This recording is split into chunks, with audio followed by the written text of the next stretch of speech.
Bir sahroyi ayolning o'g'ilchasi sho'x ekan. Undan zarar ko'rmagan biror kuni yo'q ekan.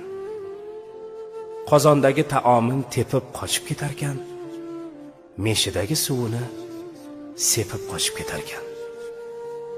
Qarg'ar ekan onasi qilolmasdan epini, qirqib qochganida kir yoyadigan ipini. Hoy ipimni qirqmagil, qalbingga ilm to'lgur. Hoy meshimni teshmagil, Ka'baga imom bo'lgur. Hayvon dumin kesmagil, beozor bo'l, to'g'ri yur. G'arib yo'lin to'smagil, Ka'baga imom bo'lgur. Demas ekan, juvan mark, haromi, maraz, o'lgur.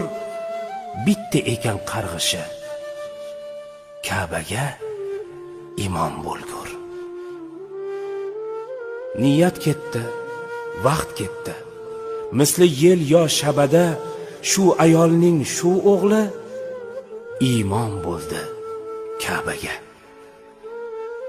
Ne shohu sultonlar orqasidan turib g'oz unga iqtido qilib o'qir edilar namoz. Bolangizni so'kmangiz, duo qiling bolani. It, eshak deb so'kishga hayo qiling bolani. Rasululloh dedilar, yuzlaridan yog'ib nur. Bolalar bu jannatning gulu rayhonlaridir. To'g'ri, ba'zi gulu rayhonlar ham kuydirar. Sho'xligi ortib ketsa, joningizdan to'ydirar. Bobom derdi, bolani so'kish asli emas ep.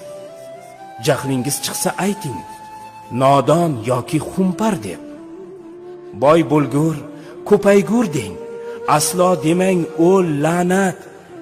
Shuni bilib qo'yingki, so'kinish ham bir san'at. Ixlos bilan qilingan har niyating ushalar. Har gapga ko'kda amin deb turar farishtalar. It desangiz it bo'lib, o'zingizni qopadi. Eshakdan eshak, har kim o'z tilidan topadi. Farzandingiz bilan el faxrlanib yashasin. It eshak fe'llaridan Parvardigor asrasin.